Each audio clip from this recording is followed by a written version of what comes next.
নমস্কার, welcome to পুতুল ভান্ডারিস kitchen. এখন নিশ্চয়ই বাঁধাকপি খেতে আর কারোরই ভালো লাগছে না। তবে এই রান্নাটা খাওয়ার পরে আপনারা দেখবেন আবার নতুন করে আপনাদের বাঁধাকপির রান্নাটা খেতে ইচ্ছে করবে। বাঁধাকপির এই রান্নাটা এতটাই সহজ। সামান্য একটু পোস্ত দিয়ে আমার মতো করে যদি এইভাবে বাঁধাকপিটা রান্না করেন, একবার খেলে এই রান্নাটা আপনারা মনে হবে এখন রোজই খায়। এত সুস্বাদু হয় রান্নাটা খেতে। আর এই সহজ সাধারণ রান্নাটা কিন্তু সব কিছুর সঙ্গে খেতে খুব ভালো লাগে। বিশেষ কোনো উপকরণ এই রান্নাটার মধ্যে লাগে না। তাহলে চলুন দেখুন আজকে আমি এই বাঁধাকপির রান্নাটা সামান্য পোস্ত দিয়ে কীভাবে করছি।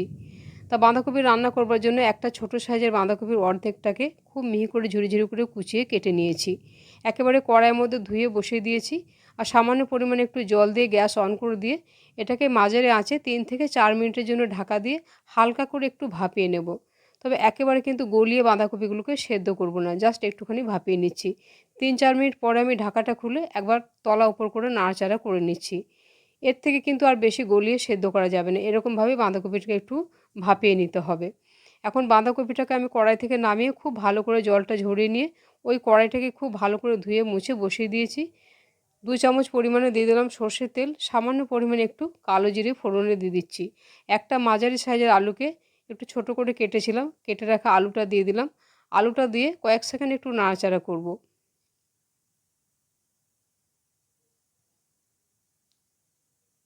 কিছুক্ষণ একবার নাড়াচাড়া করে নিচ্ছি। একটা বড় সাইজের কুচানো পেঁয়াজ দিয়ে দিলাম। এখন আলু আর পেঁয়াজটাকে নাড়াচাড়া করে কিছুক্ষণ একটু ভাজা ভাজা করে নেব। বাঁধাকপির তো অনেক রকম রান্না খেলেন বা খাচ্ছেন। এই রান্নাটা একদিন খেয়ে দেখবেন। একদিন খেলে আপনারা ভুলতে পারবেন না, এর স্বাদটা এতটাই দুর্দান্ত হয়। আলু পেঁয়াজটা বেশ হালকা হালকা ভাজা হয়ে এসছে। এর থেকে আর খুব বেশি পুড়িয়ে ভাজবার দরকার নেই। একটা টমেটো কেটে রেখেছিলাম, টমেটোটা দিয়ে দিলাম। আর সামান্য পরিমাণে একটু ঝাল লঙ্কা গুঁড়ো দিলাম আর 1 চিমটি পরিমাণে দিয়ে দিচ্ছি হলুদ। হলুদের পরিমাণটা আপনারা চাইলে একটু বাড়িয়েও দিতে পারেন। সমস্ত কিছু নাড়াচাড়া করে খুব ভালো করে কষিয়ে নিচ্ছি।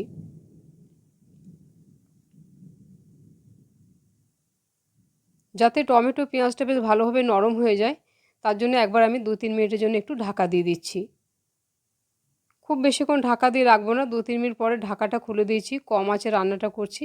এখন আলু পেঁয়াজ আর টমেটোটাকে নাড়াচাড়া করে বেশ কিছুক্ষণ আবারও একটু ভাজা ভাজা করে নিচ্ছি, একটুখানি কষিয়ে নিচ্ছি।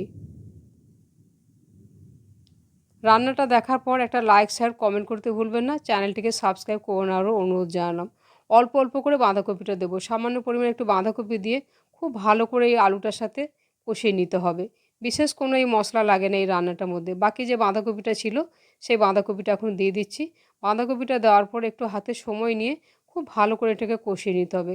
যত ভালো করে এই অবস্থায় কষিয়ে নেওয়া যাবে, ততই এই রান্নাটা খেতে খুবই ভালো লাগবে।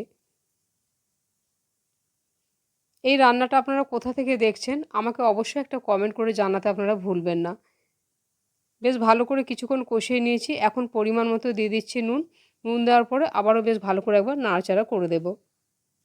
খুব সহজ সাধারণ একটা রান্না, কিন্তু খেতে একেবারে অপূর্ব হয়। একবার করে খাওয়ার অনুরোধ জানালাম। নুন দেওয়ার কারণে বাঁধাকপিটা আস্তে আস্তে নরম হয়ে যাবে আর একটুখানি আমি ভাপিয়ে নিয়েছিলাম, তাই খুব বেশি জল দেবো না, সামান্য পরিমাণে একটু গরম জল দিয়ে দিচ্ছি। কষানোর পরে অবশ্যই যদি গরম জল দেওয়া যায় তাহলে কিন্তু তরকারির রঙ আর স্বাদ দুটোই খুব ভালো হয়। জল দেওয়ার পরে আবার একবার ভালোভাবে নাড়াচাড়া করে দিচ্ছি, যাতে আলু আর বাঁধাকপিটা খুব ভালোভাবে সেদ্ধ হয়ে যায় সেই রকমভাবে জলটা দিতে হবে। এখন এখানে আমি ওপর থেকে দুটো চেরা কাঁচা পাকা লঙ্কা দিয়ে দিচ্ছি। তারপর এটাকে ঢাকা দিয়ে ভালোভাবে এটাকে সেদ্ধ হতে দেবো। এখন আমি পোস্তটাকে রেডি করে নেবো। তার জন্য শিলপাটার মধ্যে পোস্ত নিয়ে নিয়েছি। 2 চামচ পরিমাণে পোস্ত নিয়েছি, চা চামচে 2 চামচ। পোস্তটার মধ্যে দুটো কাঁচা লঙ্কা দিয়ে পোস্তটা আমি শিলপাটাতে বেটে নিচ্ছি। পোস্ত সবসময় শিলে বাটলে তার স্বাদটা খুবই খেতে ভালো হয়। তবে যদি শিলে বাটতে অসুবিধা থাকে সেক্ষেত্রে মিক্সিতে শুকনো পোস্তটা একবার ঘুরিয়ে নিয়ে এভাবে বেটে নিতে পারেন। আর পোস্ত যত মিহি করে বেটে নেওয়া যায় ততই কিন্তু পোস্তর স্বাদটা খুব ভালো হয়।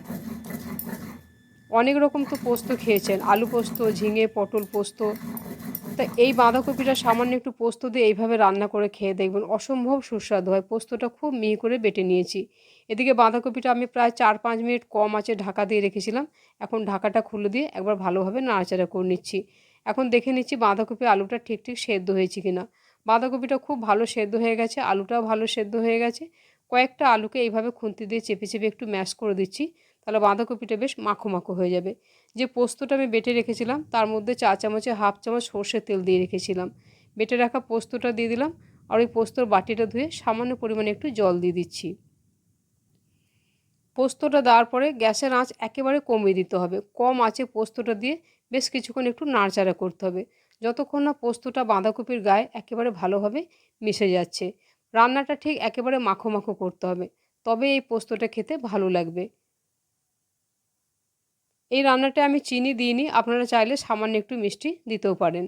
ভালোভাবে নাড়াচাড়া করে নিচ্ছি, এখন এটা আমার খাওয়ার জন্য একেবারে রেডি। আজকে বাঁধাকপির এই পোস্ত রেসিপিটা আপনাদের কেমন লাগলো একটা লাইক শেয়ার কমেন্ট করতে জানাতে ভুলবেন না। আর আমার চ্যানেলটিকে সাবস্ক্রাইব করে নেওয়ারও অনুরোধ জানালাম। রান্নাটা সম্পূর্ণ দেখার জন্য ধন্যবাদ। তাহলে আবার অন্য কোনো দিন দেখা হবে অন্য কোনো রেসিপিতে। সবাই ভালো থাকবেন। নমস্কার।